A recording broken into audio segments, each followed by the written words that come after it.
ஹல்லேலூயா, ஹல்லேலூயா.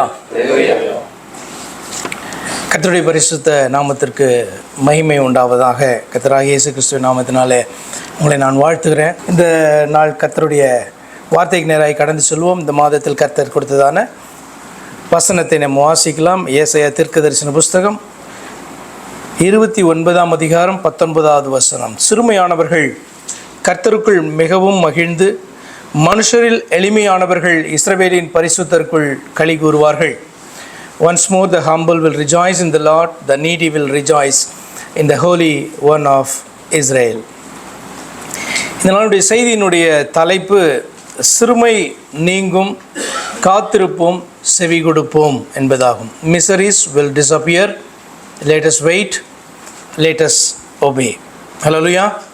ஏதாவது டைட்டில்லேருந்து நீங்கள் ஏதாவது மெசேஜை எடுக்க முடியுதா? சிறுமை நீங்கும், சிறுமை மறைந்து போகும். கர்த்தர் கொடுத்த அந்த வசனத்தில் நீங்கள் பார்ப்பீர்கள்னு சொன்னால், அவர் தீர்க்க தரிசனமாய் சொன்னதான காரியம் அல்லது வாக்குத்தத்தமாய் சொன்னதான ஒரு காரியம், அவருக்கு காத்திருக்கிறவர்கள் உடைய சிறுமை ஒரு நாள் நிச்சயமாக நீங்கும் என்று ஆண்டவர் சொன்னார். அப்படினால் சிறுமை நீங்கும், காத்திருப்போம், செவி கொடுப்போம். அப்படின்னா என்ன அர்த்தம்னா, ஒரு இடைப்பட்ட நிச்சயமாக காலம் ஒன்று உண்டு, நம்முடைய சிறுமை நீங்குகிறதான ஒரு காலம். அப்போ இந்த காத்திருக்கிறதான அந்த நாட்கள் நம்பிக்கையோடு கூட தேவ சமூகத்திலே நம்ம காத்திருக்க வேண்டும்.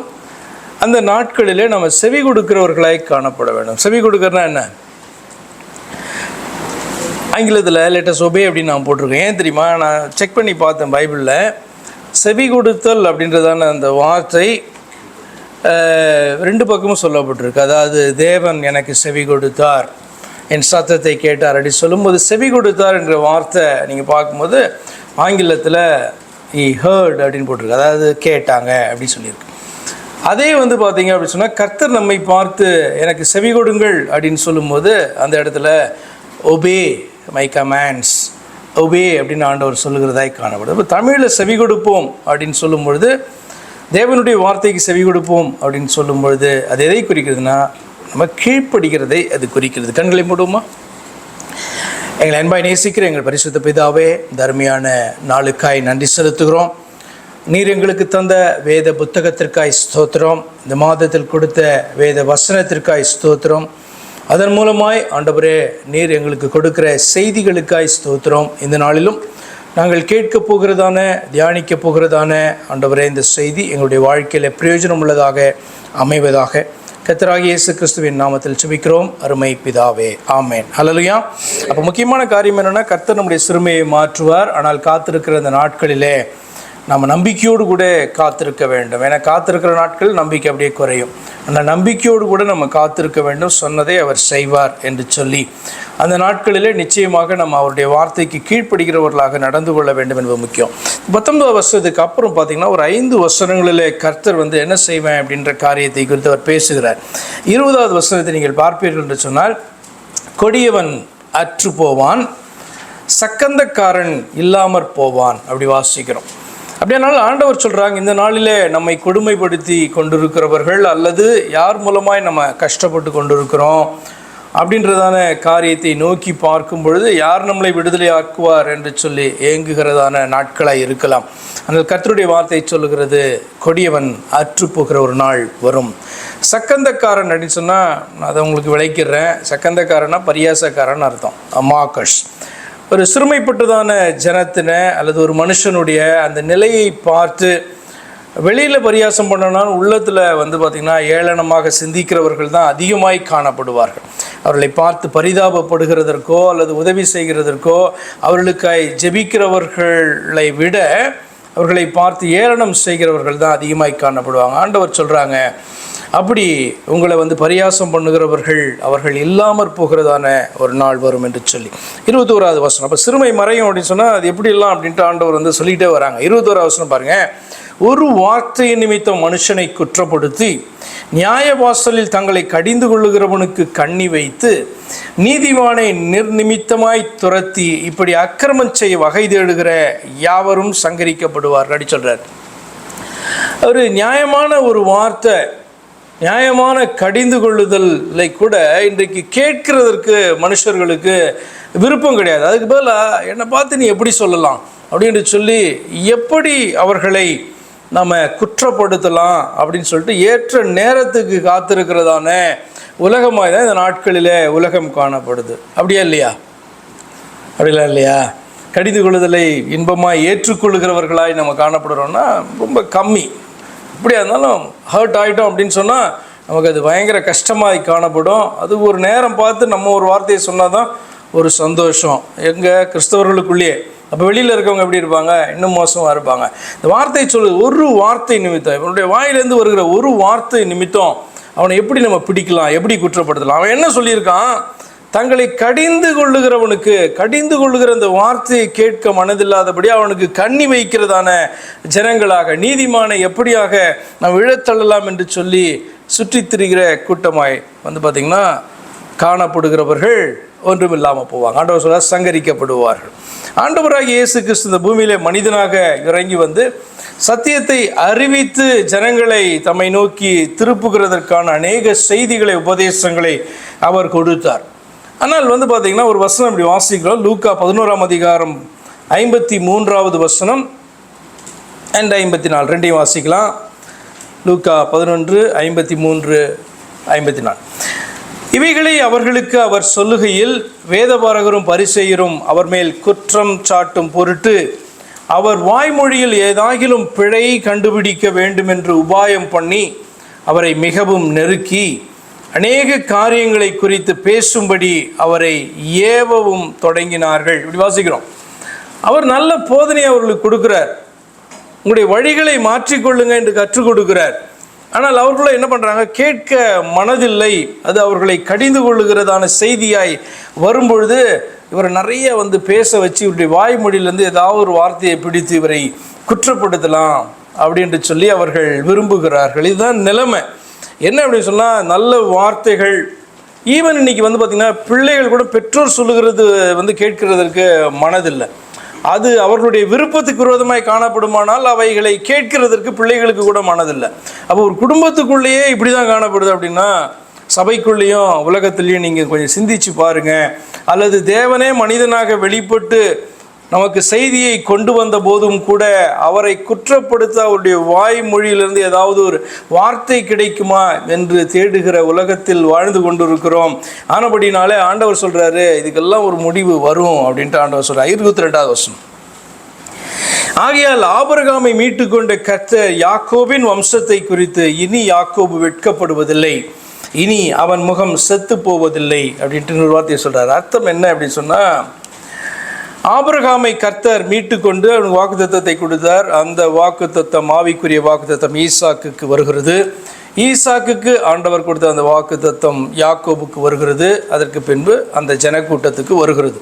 அப்போ ஆண்டவர் சொல்கிறார், இன்றைக்கு யாக்கோபு வெட்கப்பட்டு காணப்படுறான். அவன் முகம் செத்ததை போல காணப்படுது. பிரகாசம்லாம் எங்கே போச்சுன்னே தெரியல.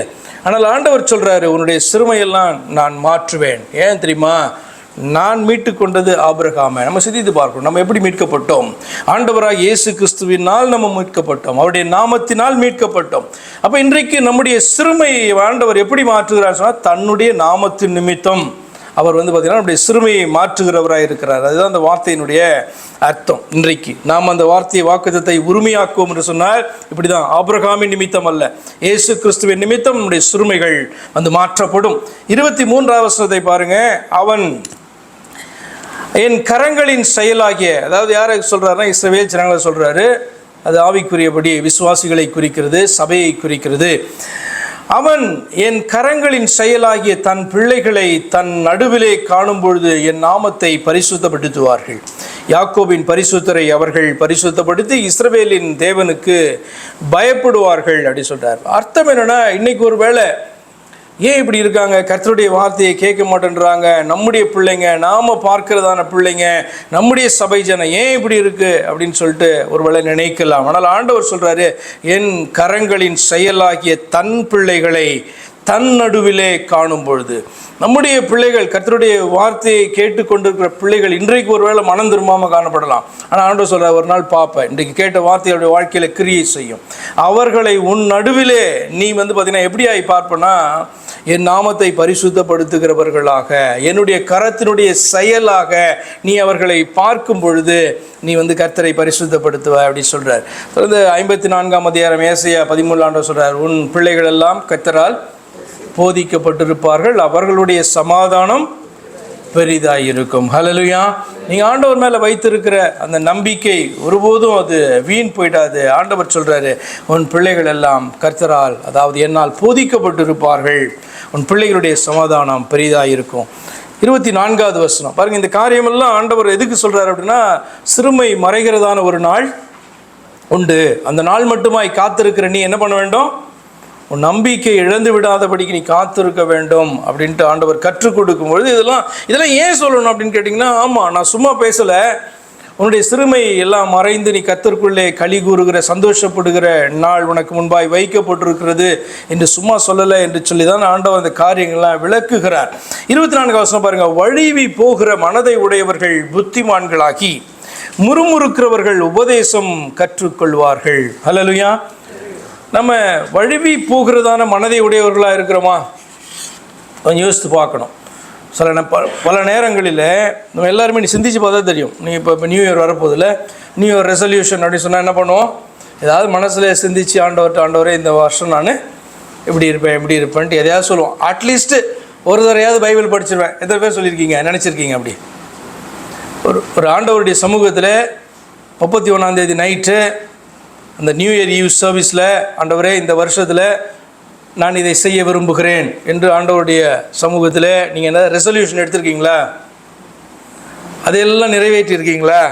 நிறைவேற்றினா ஸ்தோத்திரம், நிறைவேற்றலைன்னா பரவாயில்ல, நெக்ஸ்ட் டைம். அது என்ன சொல்கிறேன்னா, வழுவி போகிற இருதயம், ஒரு காரியத்தை செய்ய விரும்புகிறோம், நல்லது, இந்த காரியத்தை செய்வேன் என்று சொல்லி ஒப்பு கொடுக்கிறோம், நல்லது, ஆனால் அதற்கு பின்பு பார்த்திங்கன்னா பல காரணங்கள், பல சாக்கு போக்குகளை சொல்லி அதை செய்ய முடியாதபடி நம்ம காணப்படுகிறோம்ல, அதெல்லாம் வழுவி போகிறதான ஒரு காரியம் தான். அது அன்றைக்கி ரொம்ப முக்கியமாக தோன்றினது 31ஆம் தேதி நைட்டு.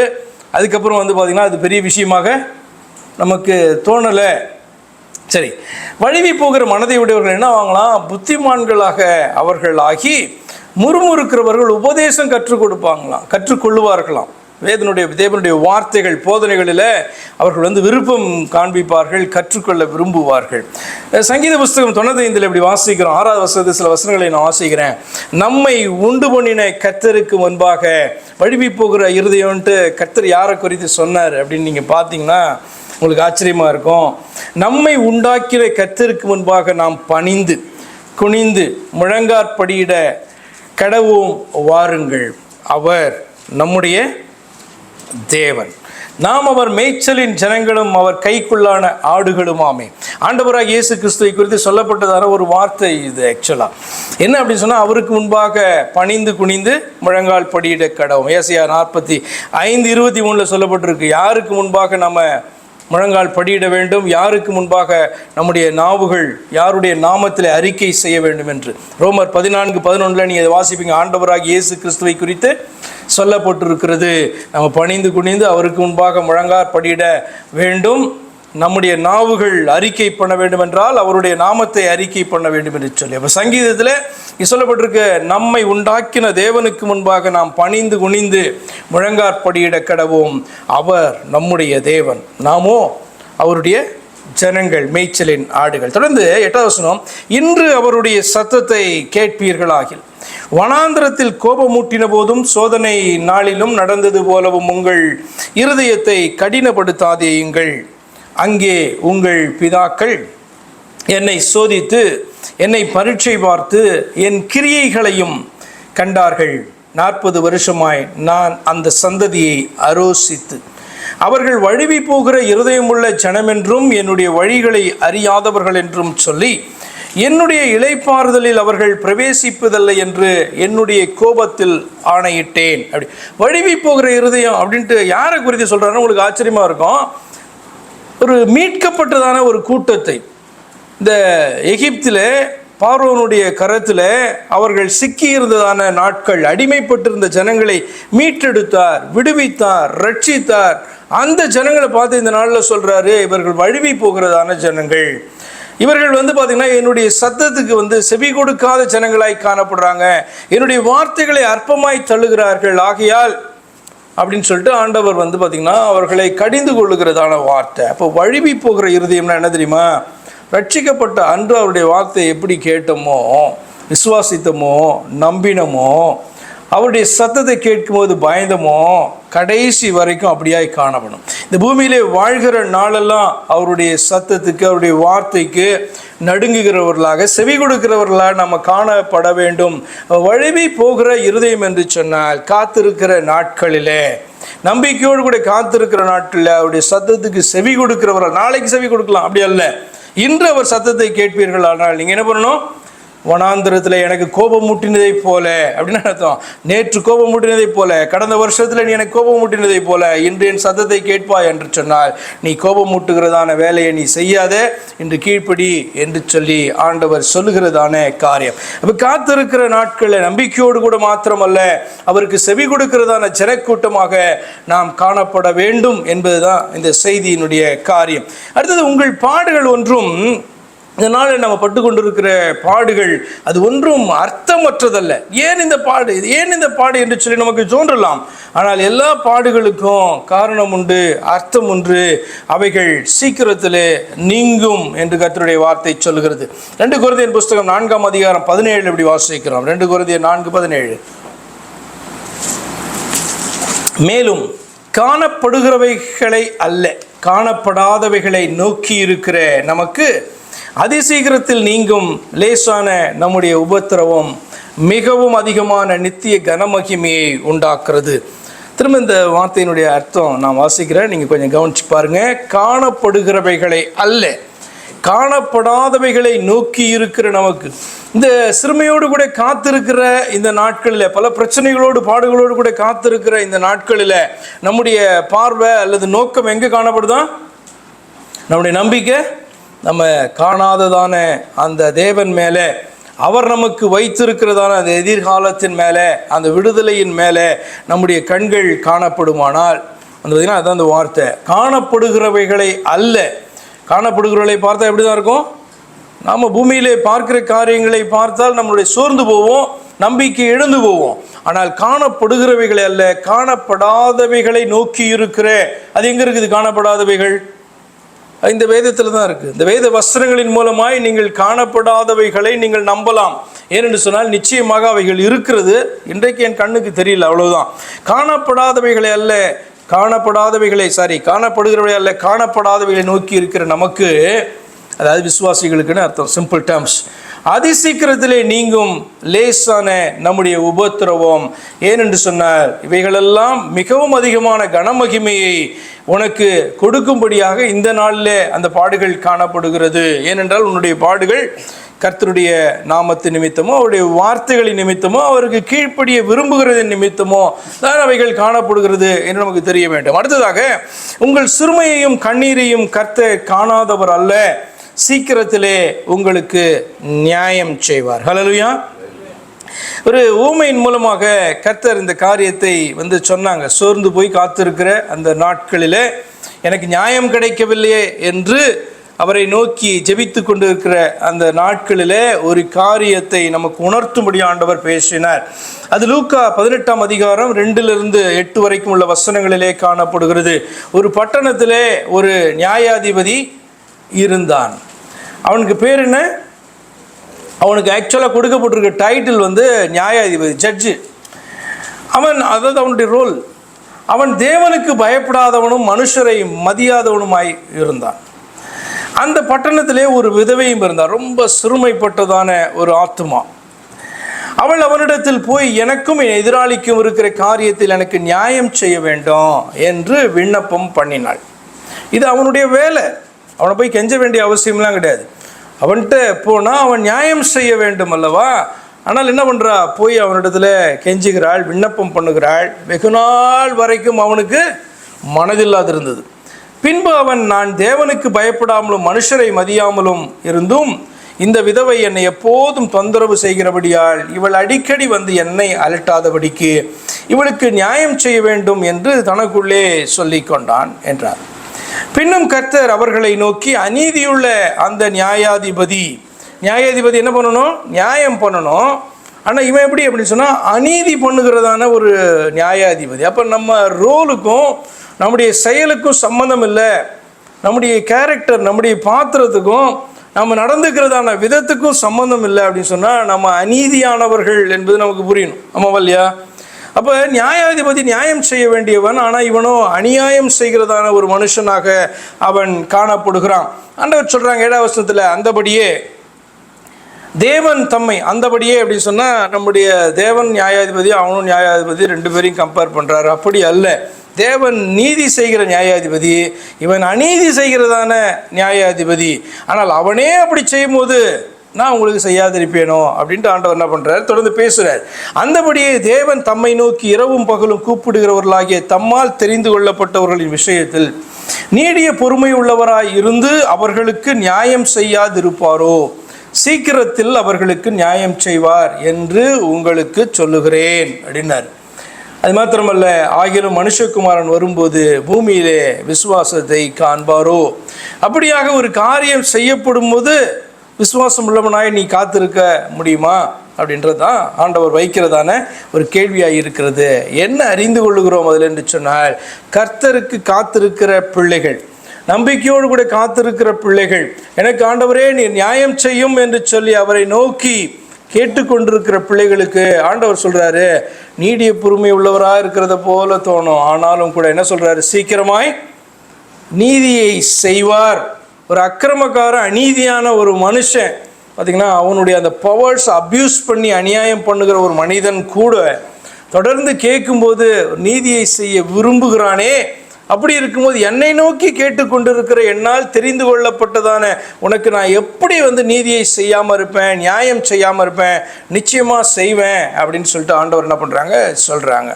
அப்போ சிறுமை மறைய காத்திருக்கிற நாம் நம்பிக்கையோடு கூட காத்திருக்கிறோமா? இதுதான் நம்ம முன்பாக வைக்கப்படுகிற கேள்வி, அல்லது நம்ம ஆராய்ந்து பார்த்துக்கொள்ள வேண்டியதான கேள்வி. எல்லாருக்கும் சிறுமை காணப்படும். சிறுமை இல்லாதவர்கள் இருக்குமா? சிறுமையே நமக்கு இல்லை அப்படின்னு சொன்னால் நமக்கு ஜெபமே வேணாம். ஆமா, ரைட்? உங்களுக்கு ஒரு காரியத்திலும் ஒரு குறையுமே கிடையாது இந்த உலகத்தில், உங்களுக்கு ஒன்றுமே தேவையே கிடையாது. அப்படின்னா எதுக்கு நீங்கள் ஜெபம் பண்ணணும்? எனக்கு எது தேவை அதனால தானே ஜெபிக்கிறேன்.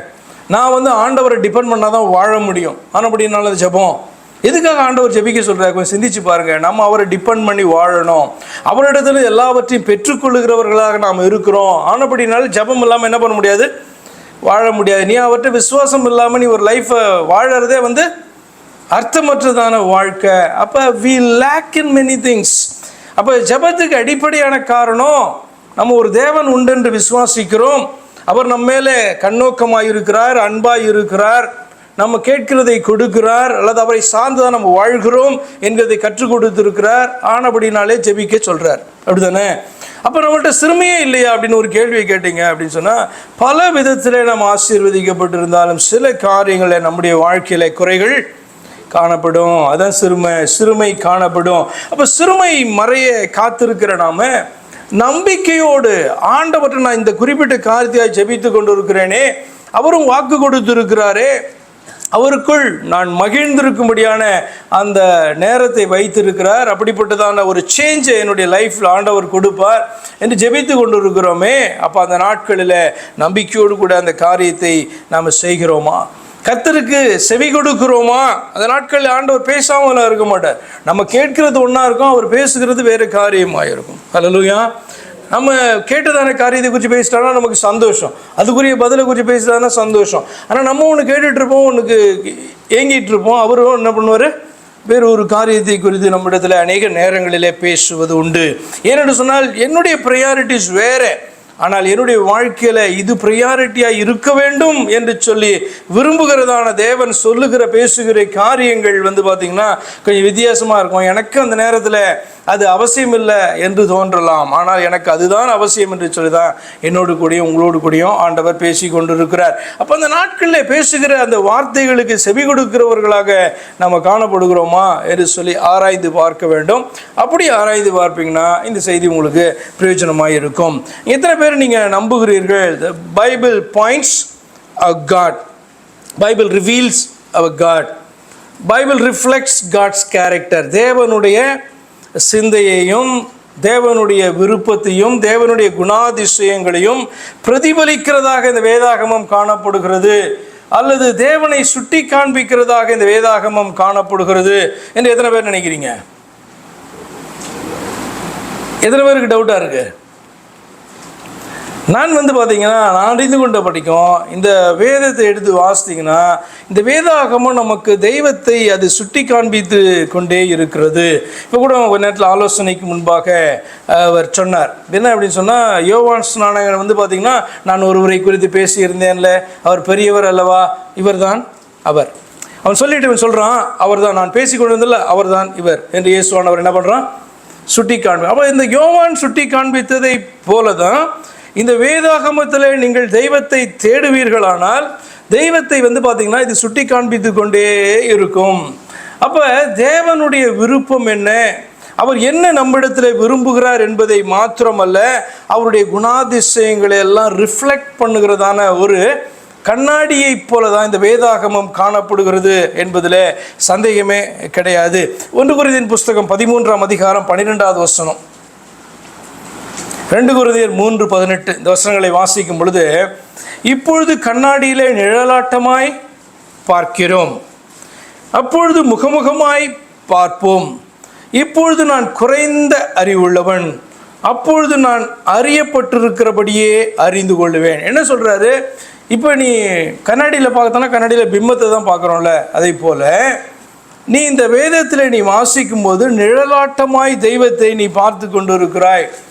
அவர் என்ன விரும்புகிறார், அவருடைய குணம் என்ன, அவருடைய மைண்ட் என்ன அப்படின்றதெல்லாம் நீ வேதத்தில் நீ பார்க்க முடியும். ஏனென்று சொன்னால் இன்றைக்கு நமக்கு அவ்வளவுதான் அறிவு காணப்படுது, ஆனால் ஒரு நாள் முழுமையாக அவரை நம்ம பார்ப்போம். 2 கொரிந்தியர் 3:18 எப்படி இருக்கு பாருங்களேன், நாம் எல்லாரும் திறந்த முகமாய் கர்த்தருடைய மகிமையை கண்ணாடியிலே காண்கிறதை போல கண்டு ஆவியாய் இருக்கிற கர்த்தரால் அந்த சாயலாக தானே மகிமையின் மேல் மகிமையடைந்து மறுரூபமாக்கப்படுகிறோம். வேதம் சொல்லுகிறது இந்த புத்தகம், இந்த வேத புத்தகம் ஒரு கண்ணாடியை போல காணப்படுதான்.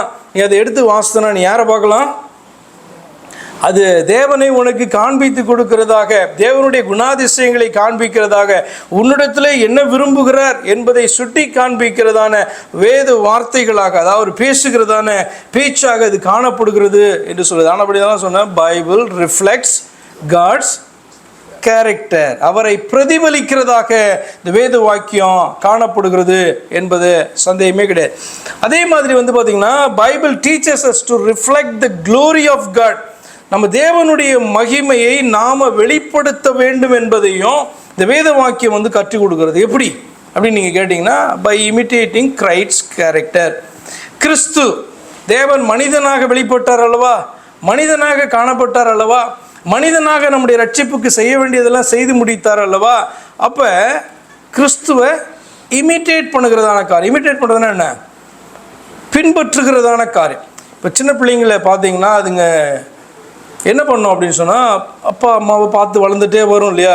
பசங்களை பார்த்தீங்கன்னா அப்பா பண்ணுற மாதிரி என்ன பண்ணுவாங்க, அப்பா இப்படி பாக்கெட்டில் கை விட்டாருன்னா இப்படிப்பான், இப்படி பார்த்தாருன்னா இப்படி பார்க்கும், இப்படி நின்னாருன்னா இப்படி நிற்கும், இப்படி ஸ்டைலில் நிற்கும். இது என்னன்னு பார்த்தாருன்னா இவனை மாதிரி பண்ணுறான் அப்படின்னு பார்த்தா என்னென்னா, அவனை பார்த்து அந்த பிள்ளைங்க அப்படி பண்ணிடுறாங்களா பிரபு உங்கள் பிள்ளைங்க. அப்போ பொம்பளை பிள்ளைங்க என்ன பண்ணும், சின்னோண்டு தான் இருக்கும், அது பார்த்தோன்னா ஒரு டவல் எடுத்து அம்மா மாதிரி சாரி எல்லாம் என்ன பண்ணும், இப்போ கட்டுறதில்ல. நாட்கள் எல்லாம் பிள்ளைங்க சாரி கட்டுறதானே அப்பா அம்மாவாக இருக்கும்போது அப்படி பண்ணுவாங்க, அப்படி தானே இப்போ இல்லையா. இப்போ என்னுடைய தங்கச்செல்லாம் அப்படி பண்ணியிருக்கு, அதனால தான் நான் சொல்கிறேன். நம்ம வேறு ஏதோ சொல்கிறீங்க அப்படின்ற மாதிரி பார்க்கக்கூடாது. இமிட்டேட் பண்ணுறதுனா என்ன அர்த்தம்னா, நம்ம பார்த்து கொண்டு வருகிறோம் இல்லையா, அவர்களை நம்ம பண்ணுவோம், என்ன பண்ணுவோம், இமிட்டேட் பண்ணுவோம். அப்போ வேதம் சொல்லுகிறது, வேதம் ஒரு காரியத்தை கற்றுக் கொடுக்கிறது, you should reflect the glory of God. வேத புத்தகம் நீ இயேசு கிறிஸ்துவை, அதாவது தேவனுடைய மகிமையை நீ வெளிப்படுத்துகிற பாத்திரமாக நீ இருக்க வேண்டும் அப்படின்னு சொல்லிட்டு பார்த்தீங்கன்னா வேத புத்தகம் கற்றுக் கொடுக்குது. கொஞ்ச நாளுக்கு முன்பாக, கொஞ்ச நாள் கூட கிடையாது, 2-3 நாள் இருக்கும்னு நினைக்கிறேன், ஒருத்தருடைய செய்தியை பை சான்ஸ் நான் பார்த்து கொண்டிருந்தேன். அப்போ அவருடைய அந்த ஸ்டைலு, அவர் பேசுகிறதான பேச்சு, ஏற்ற இறக்கம் எல்லாம் பார்த்திங்கன்னா ஒரு ஃபேமஸான பிரசங்கியாருடைய அதே ஸ்டைலில் வந்து காணப்பட்டுச்சு. நான் என் ஒய்ஃப்கிட்ட கூட கேட்டேன், தெரியுதா இது யார் மாதிரி இருக்குது பாரு அப்படின்னா, அவன் வந்து பேரை சொன்னான். ஏன்னா இப்போ பேரெல்லாம் சொல்ல வேண்டாம் அப்படின்னு நான் யோசிக்கிறேன். ஸோ வேணுமா, நீங்கள் அப்படி பார்த்ததே இல்லையா? ஃபார் எக்ஸாம்பிள் டிஜிஎஸ் தினகர மாதிரியே பேசுகிறதா ஊழியக்காரர்கள் அப்படின்னு பார்த்துருக்கீங்களா? சேம் ஸ்டைல், அதே ஏற்ற இறக்கம் அப்படிலாம். இப்படியெல்லாம் வந்து பார்த்தீங்க அப்படின்னா எங்கேருந்து இது வருதுன்னா, அவர்கள் பார்க்கிறபடினாலே, அவர்களை பார்த்து வந்து பார்த்திங்கன்னா ஊழியத்துக்கு வந்தபடினாலே அவர்கள் என்ன பண்ணுறாங்க, அந்த மாதிரி இமிட்டேட் பண்ணுறாங்க. தப்புன்னு சொல்ல முடியாது. ஆனால் ஆக்சுவலாக வேதம் என்ன சொல்லுகிறது என்று சொன்னால், நீ வந்து தேவனை கண்டு அல்லது கண்டடைந்து அவரால் அழைக்கப்பட்டு அப்படி தானே ஊழியத்துக்கு வரணும். எல்லாரையும் வந்து பார்த்திங்கன்னா தேவன் அழைக்கிறார் ஊழியத்திற்கு. ஆனால் தேவனை அறியாதபடி ஊழியத்துக்கு வந்துட முடியுமா? அவரை நீ மீட் பண்ணியே ஆகணும். எப்படியா இருந்தாலும் அவரை கண்டடையணும். கண்டடையணும்னு அர்த்தம் தேவன் யாருன்னு வேதத்தின் அடிப்படையில் நீ அறிந்து கொண்டு வர வேணும். ஆனால் சிலர் வந்து ஊழியத்துக்கு வருகிறதுனுடைய அந்த இன்ஸ்பிரேஷன் எங்கேருந்து வருது அப்படின்னா, யாரையோ பார்க்கிறார்கள், அவர் செய்கிற ஊழியத்தை பார்க்கிறார்கள், நானும் அப்படி செய்ய வேண்டும் என்று சொல்லி ஊழியத்துக்கு வருகிறபடினால அதே சேம் ஸ்டைல் ரொம்ப வித்தியாசமாக இருக்கும். நீங்கள் பார்த்தீங்கன்னா வந்து பார்த்தீங்கன்னா ரொம்ப வித்தியாசமாக இருக்கும். அப்படியே இமிட்டேட் பண்ணுகிறதான காரியத்தை நீங்கள் பார்ப்பீங்க. ஆனால் வேதமும் ஒரு காரியத்தை கற்றுக் கொடுக்குறது. இயேசுவானவரை பார்த்து, இப்போ இயேசுவானவரை பார்த்து அதே மாதிரி இமிட்டேட் பண்ண முடியுமா அப்படின்னு சொன்னால், அவருடைய கேரக்டரை இமிட்டேட் பண்ண சொல்லி வேதம் சொல்லுகிறது. ஆமாம் இல்லையா? நீங்கள் ரோமர் 8ஆம் அதிகாரத்தில் நினைக்கிறேன், நீங்கள் பார்ப்பீங்க, அவரால் அழைக்கப்பட்டு அவரிடத்தில் அன்பு கூறுகிறவர்களுக்கு சகலமும் நன்மைக்கு ஏதுவாக நடக்குது. அவர்களை முன்குறித்து தம்முடைய குமாரனுடைய சாயலுக்கு ஒப்பாய் இருக்கும்படி அவர்களை ஏற்படுத்தி இருக்கிறார்.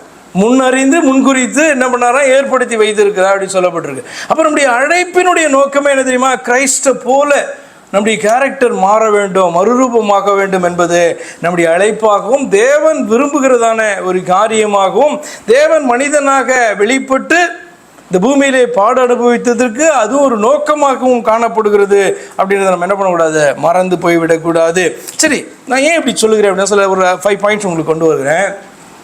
கர்த்தர் சொன்னதான வார்த்தைகளுக்கெல்லாம் அல்லது கட்டளைகளுக்கெல்லாம் அடிப்படையான ஒரு காரணம் அது காணப்படும். என்ன அப்படின்னா, என் ஜனம் என் பிள்ளைங்க என்ன போல இருக்கணும் அப்படின்றது. முதலாவது, நியாயம் செய்யுங்கள் என்பது அவருடைய கட்டளை. சங்கீதம் 82:3 இப்படி வாசிக்கிறோம். சங்கீதம் 82:3 ஏழைக்கும் திக்கற்ற பிள்ளைக்கும் நியாயம் செய்து சிறுமைப்பட்டவனுக்கும் திக்கற்றவனுக்கும் நீதி செய்யுங்கள் இப்படின்றது ஒரு கட்டளை. அடுத்த கேள்வி, ஏன் நியாயம் செய்ய சொல்கிறாரு அப்படின்ற ஒரு கேள்வி நமக்குள்ளே வந்ததுன்னா, அவர் சொல்லுகிறார், நான் நியாயம் செய்கிறவர் ஆகையால் நீங்கள் நியாயம் செய்ய வேண்டும் அப்படின்றார்.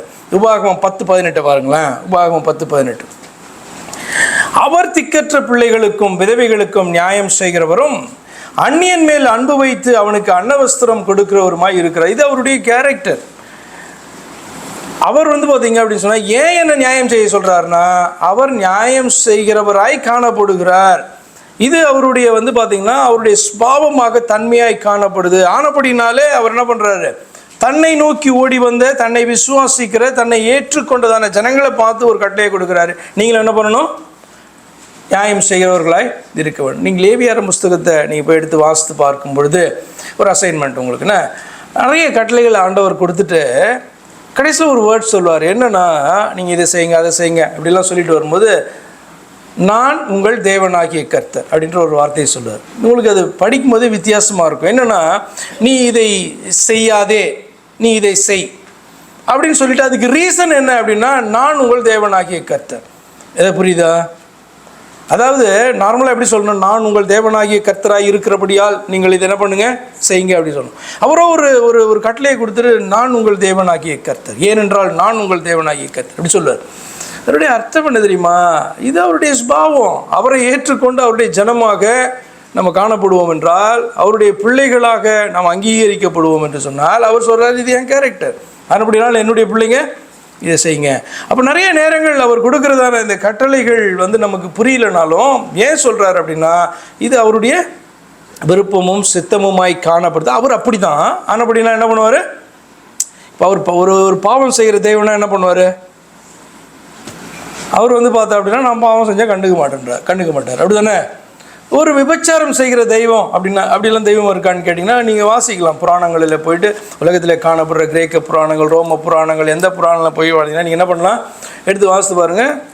வேசித்தனம் இதெல்லாம் காணப்படும். எது? தெய்வங்கள். அப்போ அப்படிப்பட்ட தெய்வமாக இருந்தால் நான் எப்படி இருந்தாலும் அவருக்கு என்ன பண்ணல? கல்வி கிடையாது. ஏன்னா கேட்கறதுக்கு வந்து என்ன நியாயம் இருக்குது இல்லையா? தெய்வமே வந்து பார்த்தோன்னா அப்படின்னா அவருடைய பிள்ளைங்க வந்து செஞ்சால் அவர் எப்படி கேட்க முடியும்? ஆனால் இவரோ எப்படி அப்படின்னு சொன்னால் இதெல்லாம் அவருக்கு பிடிக்காது. ஆனால் அப்படினால் தன்னுடைய பிள்ளைகளை அப்படி இருக்கணும்ன்ட்டு என்ன பண்ணுறாரு? விரும்புகிறார். ஏன்னா உலக தகப்பன் என்ன பண்ணுவான் அப்படின்னா அவன் எல்லா வேலையும் பண்ணிவிட்டு பிள்ளைகளை என்ன சொல்லுவான், நீ இப்படி இருக்காத பாரு, அப்பா ஒரு எக்ஸாம்பிள், அப்பா பாரு இப்படி கஷ்டப்பட்டேன், இதுக்கு காரணம் என்ன, அப்பா வந்து பேட்மேன், நீ வந்து என்ன பண்ணக்கூடாது அப்படி. இது உலக மனுஷன். ஆனால் அவரோ பார்த்திங்கன்னா அவர் நமக்கு ஒரு உதாரணமாக தன்னை காண்பித்து அப்படி நடந்து நான் இப்படி இருக்கேன், ஆனால் அப்படின்னா நீ இப்படி இரு அப்படின்னு சொல்லுகிறதான தெய்வம் அவர். ரெண்டாவது ஒரு எக்ஸாம்பிள் பாருங்கள். இரக்கமுள்ளவர்களாக இருங்கள் என்பது அவருடைய ஜனத்துக்கு அவர் கொடுத்த கட்டளை. ரோமர் 12:20 வாசிக்கிறோம். அன்றையும் உன் சத்துரு பசியாக இருந்தால் அவனுக்கு போஜனம் கொடு, அவன் தாகமாக இருந்தால் அவனுக்கு பானம் கொடு, நீ இப்படி செய்வதனால் அக்கினி தழலை அவன் தலையின் மேல் குவிப்பாய். எப்படியானால் சத்துருக்கு எதுக்குங்க பசியாக இருந்தால் போஜனம் கொடுக்கணும்? பசியாக இருந்தால் நம்ம என்ன பண்ணணும், அவனை பார்த்துட்டு அப்படி போயிடணும், சாவு நீ வந்து தான் எனக்கு சத்துருவாச்சே அப்படின்னு தானே போகணும். இதானே வந்து உலக நீதி. ஆனால் வேதம் சொல்லி கொடுக்குறது அவனுக்கு பசியாக இருந்தால் அவனுக்கு போஜனம் கொடு, அவன் தாகமாக இருந்தால் அவனுக்கு என்ன பண்ணு, பானம் கொடு அப்படின்ட்டு சொல்லுகிறது. ஏன் இந்த கட்டளை அப்படின்னு நமக்கு ஆச்சரியமாக இருக்கும். இது என்ன உலக நீதிக்கு வித்தியாசமாய் காணப்படுது, ஏன் என்னுடைய ஸ்வாபத்துக்கு கூட இது வந்து கஷ்டமாக இருக்கு ஃபாலோ பண்ணுறதுக்கு அப்படின்ற ஒரு கேள்வி எழுந்தால், அவர் இரக்கமுள்ளவர் ஆகையால் நீங்கள் இரக்கமுள்ளவராய் இருங்கள் என்று அவர் சொல்லுகிறார். சங்கீதம் 146:7 எப்படி வாசிக்கிறோம். சங்கீதம் 146:7 அவர் ஒடுக்கப்பட்டவர்களுக்கு நியாயம் செய்கிறார், பசியாக இருக்கிறவர்களுக்கு ஆகாரம் கொடுக்கிறார், கட்டுண்டவர்களை கர்த்தர் விடுதலையாக்குகிறார். இந்த கர்த்தர் என்கிறதான் இந்த பரலோகத்தின் தெய்வம் ஆண்டவராகிய இயேசு கிறிஸ்து ஒடுக்கப்பட்டவர்கள் அவரை நோக்கி பார்க்கும்போது நியாயம் செய்கிற தெய்வமாய் இருக்கிறாராம். பசியுள்ளவர்கள் பார்த்தீங்கன்னா அவரை நோக்கி பார்க்கும்போது ஆகாரம் கொடுக்கிறவராய் போஷிக்கிறவராய் இருக்கிறார். கட்டப்பட்டவர்கள், சிறையில் இருப்பவர்கள், சிறைப்பட்டவர்கள் அவரை நோக்கி பார்க்கும்போது அவருடைய கட்டுகளை அவர் விடுவிக்கிறதான தெய்வமாய் இருக்கிறார். ஆனபடினாலே அவருடைய ஏற்றுக்கொண்ட ஜனத்தை பார்த்து சொல்றாரு, நீங்கள் என்ன பண்ணுங்க, உங்களுடைய சத்துருக்களுக்கு பசியாக இருக்கிறதை கண்டால் போஜனம் கொடுங்க, தாகமாக இருக்கிறதை கண்டால் பானம் கொடுங்க அப்படின்ட்டு பார்த்தீங்கன்னா ஆண்டவர் சொல்லுகிறார். அடுத்ததாக இன்னொரு பாயிண்ட், பரிசுத்தராக இருங்கள் என்பது அவருடைய கட்டளைகளிலே ஒன்று. ஆனால் ஏன் பரிசுத்தராக இருக்கணும், ஏன் இந்த கட்டளை அப்படின்னு பார்த்தா அவர் சொல்லுகிறதான அதுக்கு ரீசன் என்ன அப்படி சொல்கிறாருன்னா, நான் ஏன் இந்த கட்டளையை கொடுக்குற ரீசன் சொல்கிறாருன்னா, நான் பரிசுத்தர் ஆகையால் நீங்களும் என்ன பண்ணணும், பரிசுத்தராக இருக்கணும் அப்படின்ற ரீசன் அவர் சொல்லுகிறார். லேவியராக புஸ்தகம் 19:2 இப்படி வாசிக்கிறோம். லேவி 19:2, லேவி 20:26 ரெண்டையும் வாசிக்கிறேன் நான். நீ இஸ்ரவேல் புத்திரரின் சபை அனைத்தோடும் சொல்ல வேண்டியது என்னவென்றால், உங்கள் தேவனும் கர்த்தருமாகிய நான் பரிசுத்தர் ஆகையால் நீங்களும் பரிசுத்தராய். கர்த்தர் ரீசன் இல்லாமல் எதுவுமே சொல்ல மாட்டார்ல, நீ பரிசுத்தமாக வாழணும், பரிசுத்தராக இருக்கணும் அப்படின்ட்டு ஆண்டவர் வந்து பார்த்தீங்கன்னா சும்மா சொல்லிட்டு போகிறது கிடையாது. அவர் என்ன சொல்கிறாரு, நீ ஏன் பரிசுத்தமாக இருக்கணும்னா, உன் தேவனாகிய கர்த்தராய் இருக்கிற நான் பரிசுத்தர் ஆகையால் நீங்களும் பரிசுத்தராக இருங்க அப்படி சொல்கிறார். 20:26 லேவியில், கர்த்தராகிய நான் பரிசுத்தராய் இருக்கிறபடியினாலே நீங்களும் எனக்கேற்ற பரிசுத்தர்களாய் இருப்பீர்களாக, நீங்கள் என்னுடையவர்களாய் இருக்கும்படிக்கு உங்களை மற்ற ஜனங்களை விட்டு பிரித்தெடுத்தேன் அப்படின்னு சொல்கிறார். அப்போ நீ ஏன் இப்படி வாழ வேண்டும் என்பதற்கு கர்த்தர் சொல்லுகிற ஒரே காரணம், நான் இப்படி தான், நான் வித்தியாசமான தெய்வம், நீ இது வரைக்கும் பார்த்ததான தெய்வத்தை போல அல்ல, ஆனபடினாலே உன்னை நான் பிரித்தெடுத்து உனக்கு இந்த வார்த்தைகளை சொல்லுகிறதற்கு ஒரு காரணம் உண்டு என்று சொல்லி ஆண்டவர் கற்றுக் கொடுக்கறதை நீங்கள் பார்க்குறீங்க. 4வது ஒரு பாயிண்ட்டு, நன்மை செய்யுங்கள் என்பது அவருடைய கட்டளைகளிலே ஒன்று. ஏன் இந்த கட்டளை, ஏன்னா நன்மை செய்யணும் அப்படின்னா நம்ம பார்த்திங்கன்னா நம்ம ஒடுக்கணும், நாம் சஃபர் பண்ணணும் அல்லது தியாகம் பண்ணணும். நன்மை செய்கிறதற்கு தீமை பண்ணுறோன்னா ஈஸியாக ரொம்ப சாதாரணமாக பண்ணிட்டு போகலாம் நம்ம. ஆனால் நன்மை செய்யுங்கள் என்பது அவருடைய கட்டளைகளில் ஒன்று. ஏன் இந்த கட்டளை? அவர் நன்மை செய்கிறவராய் இருக்கிறார், ஆகையால் நன்மை செய்ய வேண்டும் என்கிறார். லூக்கா 6:35 இப்படி வாசிக்கிறோம். உங்கள் சத்துருக்களை சிநேகியுங்கள், நன்மை செய்யுங்கள், கைமாறு கருதாமல் கடன் கொடுங்கள், அப்போது உங்கள் பலன் மிகுதியாய் இருக்கும். உன்னதமானவருக்கு நீங்கள் பிள்ளைகளாய் இருப்பீர்கள். அவர் நன்றி அறியாதவர்களுக்கும் துரோகிகளுக்கும் நன்மை செய்கிறாரே. ஆண்டவர் பார்த்தீங்க அப்படின்னு சொன்னால், நன்றி அறியாத ஜனங்களுக்கும் அவருக்கு துரோகிகளாக இருக்கிறவர்களுக்கும் ஒரு நன்மை செய்கிறதான ஒரு குவாலிட்டி பார்த்திங்கன்னா தேவனிடத்திலே காணப்படுது. ஆனபடினாலே அவரை ஏற்றுக்கொண்டு வந்த ஜனங்களை பார்த்து தான் அவர் சொல்கிறாரு, நீங்கள் என்ன பண்ணுங்கள், உங்கள் சத்துருக்களுக்கு நன்மை செய்யுங்க அப்படி சொல்கிறார். ரோமர் 5:8 5:10 ஒரு காரியத்தை நீங்கள் பார்ப்பீங்க. நாம் பாவிகளாய் இருக்கும்போது கிறிஸ்து நமக்காக மரித்ததினாலே தேவன் நம்மேல் வைத்த அன்பை விளங்க பண்ணுகிறார். நான் அவரை தேடி அவரை ஏற்றுக்கொண்டு அவரிடத்துல அன்பு செலுத்தின போது அவர் எனக்காக பார்த்திங்கன்னா மரிக்கலை, இந்த பூமிக்கு வரல. நான் பாவியாக இருக்கும்போதே அவர் என்ன பண்ணாராம், இந்த பூமிக்கு வந்து பாவியாக இருக்கிறதான என்னை நேசித்து எனக்காக தன்னுடைய ஜீவனை தன்னுடைய சரீரத்தை அவர் ஒப்பு கொடுத்தார் என்று வேதம் சொல்லுகிறது.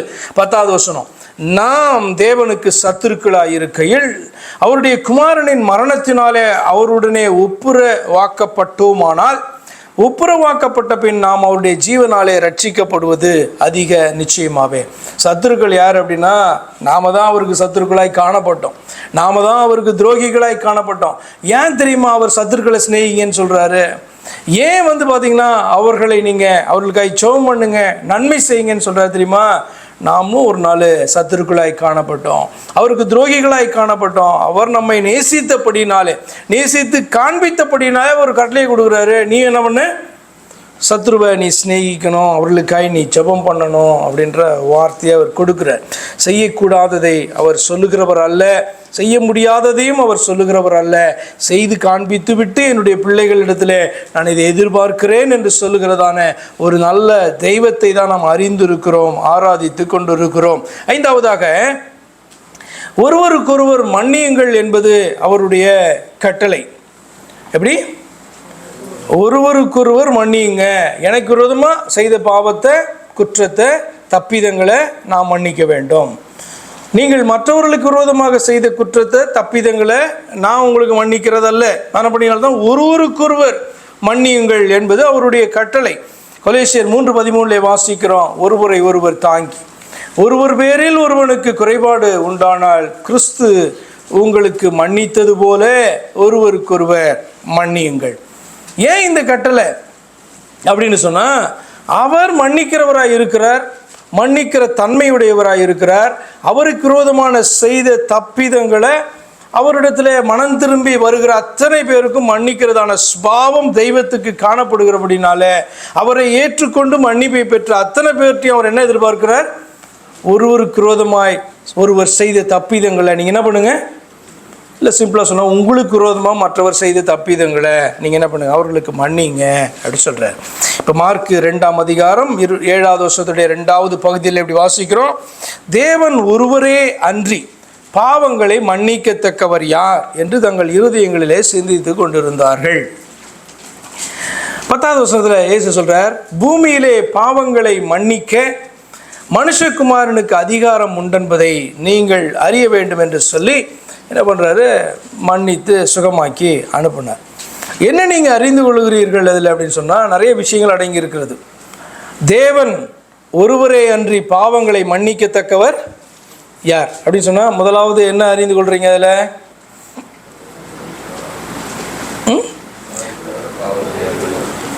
முதலாவது தேவன் ஒருவர் என்று அறிந்து கொள்ளுகிறீர்கள்.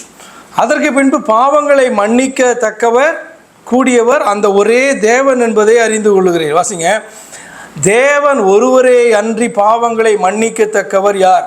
அப்போ தேவன் ஒருவர் என்பது சத்தியம், அந்த ஒரு தேவன் மட்டும்தான் பாவங்களை மன்னிக்க முடியும் என்பதும் சத்தியம். இயேசுவானவர் சொல்கிறாரு 10வது பூமியிலே பாவங்களை மன்னிக்க மனுஷகுமாரனுக்கு அதிகாரம் உண்டென்பதை நீங்கள் அறிய வேண்டும். என்ன ட்ரூத் இதில் வெளிப்படுது? தேவன் ஒருவர் தான், அவர்தான் பாவங்களை மன்னிக்க முடியும். அந்த தெய்வம் யார் என்றால் மனுஷகுமாரனாய் வெளிப்பட்டதான ஆண்டவராகிய இயேசு கிறிஸ்து. அப்படி தானே? அப்போ எனக்கு அந்த அதிகாரம் உண்டு என்பது உனக்கு தெரியணும் அப்படின்னு சொன்னால், தேவன் ஒருவர் என்றும் அவர் மாத்திரமே பாவத்தை மன்னிக்க முடியும் என்று அறிந்திருக்கிறாயே.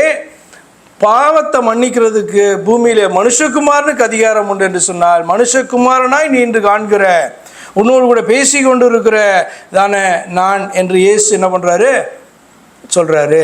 சரி, ஓகே. ஏன் இந்த கட்டளைனா, மன்னிக்கிறவர், நம்மை மன்னிக்கிறதற்காகவே இந்த பூமியில் மனிதனாக வெளிப்பட்டவர், தன்னுடைய சரீரத்தில் நம்முடைய பாவங்களை அக்கிரமங்களை மீறுதலை ஏற்றுக்கொண்டவர் ஆனபடினாலே மன்னிக்கிறதான தெய்வம். சரி, இன்ட்ரெஸ்டிங். அதெல்லாம் கேட்கும்போது நல்லா தான் இருக்குது. ஆனால் இவைகளெல்லாம் தேவனாகிய அவருக்கு சாத்தியம், அப்பாவி மனுஷனாகிய எனக்கு, அப்படி தான் யோசிக்கிறீங்களோ? சிரிக்கிறீங்க. அப்பாவி மனுஷனாகிய எனக்கு இது எப்படி சாத்தியம் என்று நமக்கு ஒருவேளை தோணலாம். ஆனால் தோன்றதுக்கு இன்னொரு காரணமும் இருக்குது. என்ன அப்படின்னு சொன்னால், இதெல்லாம் கேட்கறதுக்கு எனக்கு இஷ்டம் கிடையாது.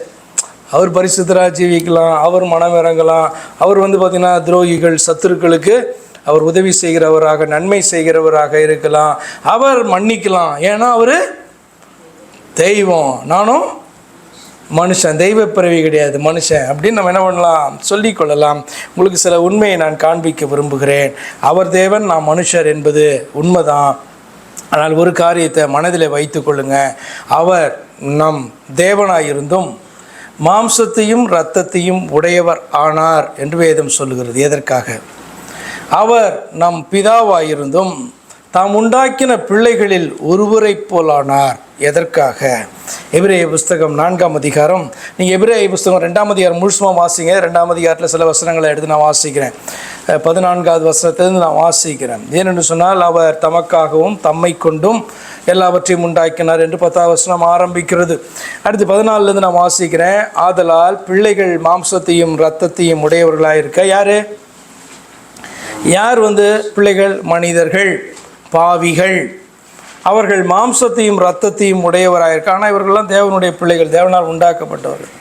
அவரும் அவர்களைப் போல மாம்சத்தையும் இரத்தத்தையும் உடையவரானார். யார்? ஆவியாக இருக்கிற தெய்வம், நம்மளை உண்டாக்கின அந்த தெய்வம் பிள்ளைகளை ரட்சிக்கிறதற்கு அவரும் அவர்களைப் போல மாம்சத்தையும் இரத்தத்தையும் உடையவரானார். மரணத்துக்கு அதிகாரியாகிய பிசாசானவனை தமது மரணத்தினாலே அழிக்கும்படிக்கும் ஜீவகாலமெல்லாம் மரண பயத்திலே அடிமைத்தனத்திற்குள்ளானவர்கள் யாவரையும் விடுதலை பண்ணும்படிக்கும் அப்படி ஆனார். ஆதலால் அவர் தேவதூதருக்கு உதவியாக கை கொடாமல் ஆபிரகாமின் சந்ததிக்கு உதவியாக கை கொடுத்தார், விசுவாசிகளுக்கு உதவியாக கை கொடுத்தார். 17 அன்றியும் அவர் ஜனத்தின் பாவங்களை நிவர்த்தி செய்வதற்கு ஏதுவாக தேவ காரியங்களை குறித்து இரக்கமும் உண்மையுள்ள பிரதான ஆசாரியனாய் இருக்கும்படிக்கு எவ்விதத்திலும் தம்முடைய சகோதரருக்கு ஒப்பாக வேண்டியிருந்தது. எப்படியா இருந்தாலும் ஆவியாக இருக்கிற நம்மை உண்டாக்கிறதான நாம் பிதா என்று சொல்லுகிற இந்த தெய்வம் நம்மிலே ஒருவரை போல, நமக்கு மூத்த சகோதரனை போல இந்த பூமியிலே வெளிப்பட வேண்டியது அவசியமாய் காணப்படுது.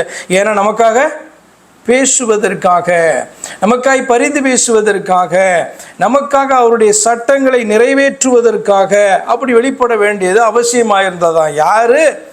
தமக்காக தம்மாலே சகலத்தையும் உண்டாக்கினவர் தம்முடைய பிள்ளைகளை ரட்சிப்பதற்காக பிள்ளைகளில் ஒருவரை போல மாம்சத்தையும் இரத்தத்தையும் உடையவர் ஆனதற்கு என்ன காரணம்? சிந்திக்க வேண்டும். Bible teachers us to understand our relationship with God.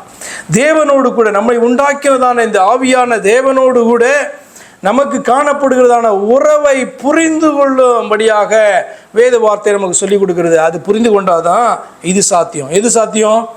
சரி, ஒரு 5-6 பாயிண்ட் நான் சொன்னேன்ல, நிறையா இருக்குது. ஒரு 5,000 பாயிண்ட். இப்படி இருங்க, இப்படி இருங்க, இப்படி இருங்க, ஏன்னா நான் இப்படி தான் அப்படி சொன்னார் அல்லவா. நம்ம கடைசி என்ன சொல்லிட்டோம்? சிம்பிளாக, நீர் தேவன், உம்மாலே கூடும், நான் மனிதன், என்னாலே கூடாது என்று விட்டு நம்ம என்ன பண்ணுவோம்? கடந்து போயிடுவோம். கொஞ்சம் சிந்திக்க வேண்டும். தெய்வம் எதற்கு மனிதனாக வெளிப்படணும்? கொஞ்சம் யோசித்து பார்க்க வேண்டும். நான் இன்னொரு ஒரு கிளிப்பை நான் பார்த்து கொண்டு இருக்கும்போது ஒரு பாஸ்டர் சொல்கிறார், ஒரு 70 வயதாவது இருக்கும்னு நினைக்கிறேன் நான் அவருக்கு. அவர் சொல்கிறாரு, தெய்வத்தை எக்ஸ்பிளைன் பண்ணுறார். எப்படின்னா, இப்போ நாமெல்லாம் மனிதர்கள், இப்போ வந்து பார்த்தோன்னா நாய் இருக்குது. நாய்க்கு எத்தனை அறிவு இருக்குது? நமக்கு எத்தனை அறிவு இருக்குது? நம்மை முழுவதுமாக நாயினாலே புரிந்து கொள்ள முடியுமா? அதே போல் நமக்கு அறிவு வந்து பார்த்தோன்னா இந்த பூமியில் பார்க்கும்போது நிறைய அறிவு உள்ளவர்கள் தான். ஆனால் தெய்வம் தன்னுடைய அறிவு வந்து அளவிடவே பட முடியாததான அறிவல்லவா. ஆனபடினால் தெய்வத்தை என்ன பண்ண முடியாது, புரிந்து கொள்ள முடியாது அப்படின்ட்டு அவர் வந்து பார்த்தீங்கன்னா விளக்கி கொண்டிருக்கார். கொஞ்சம் கேட்டுட்டு இருக்கும்போது நல்லா இன்ட்ரெஸ்டிங்காக இருக்கிற மாதிரி தோணலாம். ஏன்னா தேவன் அவ்வளவு அறிவுள்ளவர் தானே. அப்படி அறிவுக்குன்னா ஒப்பாக எதுவுமே கிடையாது. ஆனால் வேதவசனத்தை நீங்கள் போய் பார்த்தீங்கன்னா, அல்லது வேதவசனம் உங்களுக்கு கொஞ்சம் தெரிஞ்சதுன்னா, இவர் தெய்வத்தை வந்து பார்த்திங்கன்னா ரொம்ப உயர்த்துகிறதாக நினைத்து தெய்வத்தை என்ன பண்ணுறாரு, சிறுமைப்படுத்துகிறார் அல்லது தாழ்த்துகிறார், அல்லது கர்த்தருடைய வார்த்தையை வந்து பார்த்திங்கன்னா காலின் கீழாக போட்டு மிதிக்கிறார். ஏன் அப்படி சொல்லுகிறேன்? இந்த தெய்வம் தான் சொல்கிறாரு, ஆலோசனை வேளையில் அது கூட சொன்னார் என்னென்னா, உணர்ந்து அறிந்து விசுவாசிக்கும். இப்போ விசுவாசம் என்று சொன்னாலே அது எங்கிருந்து வருகிறது? கர்த்தருடைய வார்த்தையிலிருந்து தான் விசுவாசம் வருகிறது. விசுவாசம் கேள்வியினால் வரும், கேள்வி தேவ வசனத்தினாலே வரும். அப்போ தேவனுடைய வசனத்திலிருந்து தான் விசுவாசம் என்கிறது வருகிறது. ஆனால் அந்த தேவனுடைய வார்த்தையை புரிந்து கொண்டு அறிந்து விசுவாசிக்கிறவங்க தான் ரட்சிக்கப்பட முடியும். ஆமாவா இல்லையா? அப்போ தேவனை வந்து பார்த்தீங்கன்னா நீ புரிந்து கொள்ள முடியாது அப்படின்னு சொன்னால் என்ன சொல்ல வருகிறார்? தேவனை வந்து நீ என்ன பண்ண முடியாது, அறிந்து புரிந்து கொள்ள முடியாதபடியினாலே உன்னுடைய இந்த அறிவை வைத்து நீ ரட்சிக்கப்பட முடியாது. புரியுதா சொல்கிறதா? புரியுதா உங்களுக்கு? புரியல? எனக்கு எப்படி ஆனாலும் என்னுடைய தெய்வத்தை தெரியணும். அதனால தான் அவர் சொல்லுகிறாரு, என்னை நீங்கள் உணர்ந்து அறிந்து விசுவாசிக்க வேண்டும். அதுக்கு சாட்சியாக நான் என்ன பண்ணியிருக்கேன், கீழே இறங்கி வந்து தாசனா இதெல்லாம் உங்களுக்கு சொல்லிக் கொடுப்பேன் அப்படி சொன்னார். அப்போ ஆனபடினாலே என் தெய்வத்தை நான் அறியவே முடியாது, புரிந்து கொள்ள முடியாது என்கிறது மிக தவறு. இன்னொரு காரியமாக அவர் சொல்லும் போது எனக்கு ஞாபகம் வந்தது. நான் வந்து அந்த நாயை பெற்றெடுக்கலை, அந்த நாய்க்கு நான் அப்பாவும் கிடையாது. ஆனால் அந்த பரலோகத்தின் தெய்வத்துக்கு நான் பிள்ளை. எனக்கு அவர் என்னது, அப்பா. வித்தியாசம் புரியுதா உங்களுக்கு? அவர் தெய்வம் தான், உயர்ந்தவர் தான், சகலத்தையும் சிருஷ்டித்தவர் தான். அவருடைய அறிவுக்கு இணை வந்து மனுஷனுடைய அறிவு கிடையாது தான். ஆனாலும் கூட அவரை அறிந்து கொள்ள முடியும் என்று வேதம் சொல்லுகிறபடினாலே, அறிந்து கொள்ள வேண்டும் என்று வேதம் சொன்னபடினாலே, அவராலே உண்டாக்கப்பட்ட மனுஷனாய் நான் இருக்கிறபடினாலே, அவர் என்னை பிள்ளை என்று சொல்வதனாலே எனக்கு அப்பா யாருன்னு தெரிய வேண்டும். நான் பிள்ளை என்று அவரை ஏற்றுக்கொள்வதனால என்னை அவருக்கு தெரிய வேண்டும். அப்படி தானே? அப்போ நாய் கூட கம்பேர் பண்ணி எப்படி நீங்கள் தெய்வத்தை அறியவே முடியாது எப்படின்னு சொல்லி ஒரு மனுஷன் சொல்ல முடியும்? சிந்திச்சு பாருங்கள். ஆனால் நான் சொன்னேன், யாரையோ பார்த்து என்ன பண்ணக்கூடாது, ஊழியக்காரராக வரக்கூடாது. வேதத்தை பாருங்கள், கர்த்தரை கண்டடைங்க. உங்கள் எல்லாரையும் ஆண்டவர் என்ன பண்ணுறாரு, ஊழியர்களாக அழைக்கிறார். மோசமான ஊழியக்காரர்களை பார்த்து நீங்கள் ஊழியக்காரர்களாக வருகிறதற்கு ஏவப்படலாம். எப்படின்னா, இவ்வளோ மோசமாக ஊழியம் பண்ணிகிட்டு இருக்கானே, இத்தனை பேரை கெடுக்கிறானே, ஆனப்படினால் நான் என்ன பண்ணுவேன், நான் ஊழியனாக வந்து ஆண்டவரை சரியாக அறிவிப்பேன் என்று சொல்லி நீங்கள் வந்தீங்கன்னா பரவாயில்ல. புரியுதா நான் சொல்ல வர்றது? புரியுதா உங்களுக்கு? சரி, அடுத்த பாயிண்ட்டுக்கு போவோம். அப்போ தேவனின் பிள்ளைகள் நாம் என்பதை மறக்க வேண்டாம். என்ன மனதில் நீங்கள் வைக்க வேண்டும் என்று சொன்னால், இது எப்படி என்னால் முடியும்? காத்திருக்கிறதான சிறுமையோடு காத்திருக்கிற இந்த நாட்களிலே அவருக்கு செவி கொடுத்து நம்பிக்கையோடு வாழ வேண்டுமானால் இது எப்படி என்னால் முடியும்? நீங்கள் சொல்லுகிற காரியம் சாத்தியமில்லையே என்று தோன்றுமானால், தேவனின் பிள்ளைகள் நான் என்பதை மறக்க வேண்டாம். ஆம், தேவன் நம்முடைய பிதா என்பதை மறக்க வேண்டாம். அப்படி உடன்படிக்கையின் வார்த்தைகளை நினைவு கூறுங்கள். என்ன உடன்படிக்கை? It will be inspiring. உண்மையாக உங்களுக்கு வந்து பார்த்திங்கன்னா உங்களை வந்து அது வந்து உற்சாகப்படுத்துகிறதாய் காணும். 2, 1 அவர் நம் தேவன் என்பது உடன்படிக்கையில் அவர் சொன்ன வாக்கியம். என்னாகும் புஸ்தகம் 15:41 இப்படி வாசிக்கிறோம். என்னாகமம் 15:41, நான் உங்களுக்கு தேவனாய் இருக்கும்படி உங்களை எகிப்து தேசத்திலிருந்து புறப்பட பண்ணின உங்கள் தேவனாகிய கர்த்தர் நானே உங்கள் தேவனாகிய கர்த்தர் என்று சொல். நீங்கள் எதற்காக வந்து எகிப்து தேசத்தில் அவரை கொண்டு வந்தார் அப்படின்னா நிறைய விஷயங்கள் நீங்கள் சொல்ல முடியும். மோசைட்டு கூட என்ன ஆண்டவர் சொல்கிறார், அவருடைய சத்தத்தை கேட்டு நான் என்ன பண்ணேன், அவர்களை விடுதலையாக்கும்படி இறங்கினேன். ஆபிரகாம், ஈசாக்கு, யாக்கோபு என்பவர்களோடு கூட பண்ணின உடன்படிக்கையை நினைவு கூர்ந்தேன். இப்படிலாம் ஆண்டவர் சொல்லுவார் இல்லையா? ஆனால் இன்னொரு முக்கியமான காரணம் இருக்கிறது. அது அவர் சொல்கிறார் என்னன்னா, நான் உங்களுக்கு தேவனாய் இருக்கும்படி உங்களை எகிப்து தேசத்திலிருந்து புறப்பட பண்ணின உங்கள் தேவனாகிய கர்த்தர் நானே உங்கள் தேவனாகிய கர்த்தர். கர்த்தர் இந்த வார்த்தையை நம்மளை பார்த்து பேசினார்னா என்ன பேசுகிறாரு? ஏன் இது உடன்படிக்கையின் வார்த்தை? இந்த வார்த்தைக்குள்ள என்ன ஒரு உடன்படிக்கையின் வாக்கியத்தை ஆண்டவர் வைத்திருக்கிறார்னா, அவர் நம்முடைய தேவன் என்கிறதான ஒரு காரியத்தை வைக்கிறார். இப்போ இயேசு கிறிஸ்து நம்மளை பார்த்து பேசுகிறார். உன்னை நான் ரட்சித்ததனுடைய நோக்கம் என்ன தெரியுமா? உனக்கு நான் தேவனாய் இருக்கும்படி உன்னை நான் என்ன பண்ணேன். அதுதானே அந்த வார்த்தையினுடைய அர்த்தம். அந்த ஜனங்களை மீட்டெடுத்தவர் சொல்றாரு, உங்களை நான் மீட்டெடுத்ததனுடைய நோக்கம் என்ன தெரியுமா? நான் உங்கள் தேவனாய் இருக்கும்படி அப்படி சொல்றாரு. அடுத்தது, அவர் நம் பிதா என்பது உடன்படிக்கையில் அவர் சொன்னதான வாக்கியம். 2 சாமுவேல் புஸ்தகம் 7ஆம் அதிகாரம் 14ஆம் வசனத்தில் இப்படி வாசிக்கிறோம். 2 சாமுவேல் புஸ்தகம் 7:14. நான் அவனுக்கு பிதாவாய் இருப்பேன், அவன் எனக்கு குமாரனாய் இருப்பான். அவன் அக்கிரமம் செய்தால் நான் அவனை மனுஷருடைய மிலாற்றினாலும் மனுபுத்திரருடைய அடிகளாலும் தண்டிப்பேன். உடனே இந்த வார்த்தையை நீங்கள் வாசித்தோன்னே, பைபிள் அதிகமாக படிக்கிறவங்களுக்கு எல்லாருக்கும் தெரியும், இது சாலமோனுக்கு ஆண்டவர் சொன்னதான வார்த்தை அல்லவா? நான் அவனுக்கு பிதாவாய் இருப்பேன், அவன் எனக்கு குமாரனாய் இருப்பான். அவன் அக்கிரமம் செய்தால் நான் அவனை மனுஷருடைய மிலாற்றினாலும் மனுபுத்திரருடைய அடிகளாலும் தண்டிப்பேன், நான் அவனை விட்டுற மாட்டேன் அப்படின்னு ஆண்டவர் சொல்கிறார். இது ஒரு மனுஷனுக்கு சொன்னதல்லவா நினைக்கலாம். இல்லை, இது யாருக்கு சொல்கிறது அப்படின்னு சொன்னால், இது அவராலே அழைக்கப்பட்டதான ஒவ்வொருவரிடத்திலையும் ஆண்டவர் பேசுகிறதான வார்த்தை. ஹல்லேலூயா. உங்களை அழைத்தார்னா ஆண்டவர் உங்களை பார்த்து சொல்கிறார், நான் அவனுக்கு பிதாவாக இருப்பேன், அவன் எனக்கு குமாரனாக இருப்பான். உங்களை அழைத்தார்னா ஆண்டவர் சொல்கிறார், நான் அவளுக்கு பிதாவாக இருப்பேன், அவள் எனக்கு குமாரத்தியாய். அப்போ அழைக்கப்பட்ட ஒவ்வொருவருக்கும் ஆண்டவர் சொல்லுகிறதான உடன்படிக்கைக்குள்ள ஒரு வார்த்தை அடங்கி இருக்கிறது. என்ன அப்படின்னா, அவர் நம்முடைய பிதா என்கிறதான வார்த்தை. அப்போ என்ன இந்த இதுக்குள்ள நீங்கள் அறிந்து கொள்கிறீங்க? அவர் நம் தேவன், அவர் நம் பிதா. ஹல்லேலூயா. ஆனபடினாலே அவர் தேவன், நான் மனுஷனால் செய்ய முடியாது. மனுஷனாவே இருந்து விட்டு மாண்டு போவோம் என்று சொன்னால் நீங்கள் அவருக்கு காத்திருக்க வேண்டாம், நீங்கள் நம்பிக்கையோடு கூடவும் அமர்ந்திருக்க வேண்டாம், அவருக்கு செவி கொடுக்க வேண்டிய அவசியம் இல்லை. ஆனால் காணாதவைகளை நோக்கி கொண்டிருக்கிறதான நமக்கு, அதை எதிர்பார்த்து கொண்டிருக்கிறதான நமக்கு, அதை ஒரு நாள் பெறுவோம் என்று சொல்லி நம்பிக்கையோடு கூட காத்திருக்கிறதான நமக்கு என்ன இந்த வார்த்தை நமக்கு கற்றுக் கொடுக்கிறது என்று சொன்னால், நாம் சிறுமையோடு கூட காணப்படுகிற இந்த நாட்களில், இன்னும் வேண்டியதை பெற்றுக்கொள்ளாது இருக்கிறதான இந்த நாட்களிலே ஆண்டவர் நம்பிக்கையோடு கூட காத்திருக்க சொல்லுகிறார். அவருடைய வார்த்தைக்கு செவி கொடுத்து நடக்க சொல்லுகிறார். இது என்னாலே முடியாது என்று சொன்னால் இந்த 2 வார்த்தையை நினைத்துக் கொள்ளுங்க. அவர் நம்முடைய தேவன், அவர் நம்முடைய பிதா. அப்போ அப்பா செய்கிற மாதிரியெல்லாம் பிள்ளை பண்ணுது, அம்மா செய்கிற மாதிரியெல்லாம் பிள்ளை பண்ணுது. அப்படி இருக்கும்போது அவர் எப்படி இருக்கிறாரோ அப்படி நான் பரிசுத்தராய் இருக்கிறபடியினாலே நீங்களும் எனக்கு ஏற்ற பரிசுத்தராய் இருங்க. நம்மளால் முடியல, அவர்கிட்ட தான் உதவி கேட்கணும். பிள்ளை தன்னால் முடியலன்னா என்ன தான் பண்ணும்? தகப்பன்கிட்ட கேட்குது இல்லையா? தகப்பன் பார்த்தீங்கன்னா ஹெல்ப் பண்ணாமல் இருக்கிறாரா? இல்லை, இது உன் பாடு அப்படி சொல்கிறாரா? இந்த உலகத்தில் முடியாத தகப்பன் கூட எப்படியாவது ஹெல்ப் பண்ணணும் அப்படின்னு பார்க்குறான்.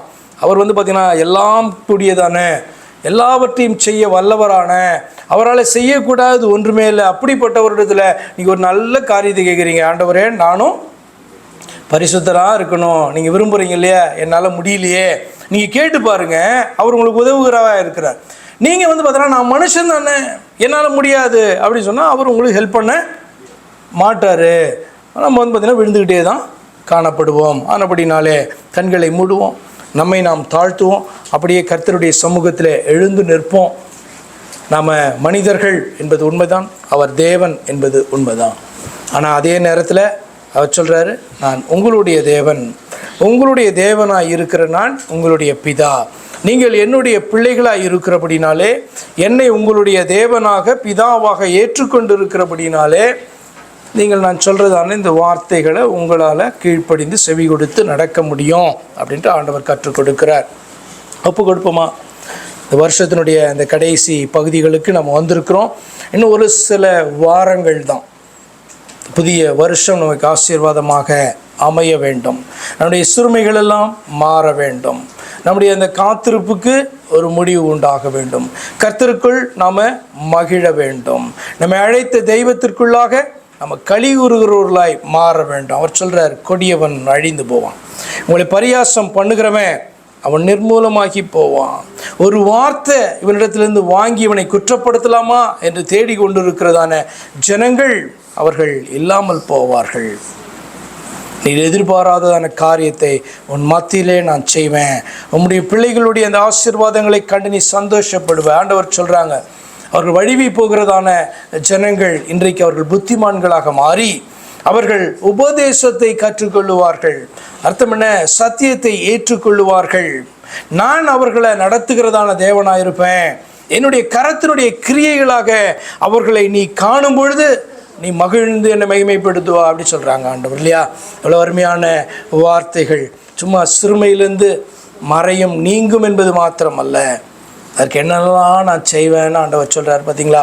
ஒரு நம்பிக்கையோடு கூட தேவ சமூகத்தில் நம்ம தாழ்த்தி ஒப்பு கொடுத்து கொஞ்ச நேரம் கடைசியாக ஒரு வருஷத்தை நான் வாசித்துறேன். என்ன அப்படின்னு சொன்னால், அழைத்த ஆண்டவர் நம்முடைய தேவனாய் இருக்கும்படியும் நம்முடைய பிதாவாய் இருக்கும்படியும் அழைத்தார். நம்முடைய சிறுமை எப்படிப்பட்டதாயினும் அதன் காரணம் என்னவாயினும் அவர் நமக்கு உதவ வல்லவராக இருக்கிறார். ஏன் தெரியுமா அப்படி சொல்கிறேன் நான்?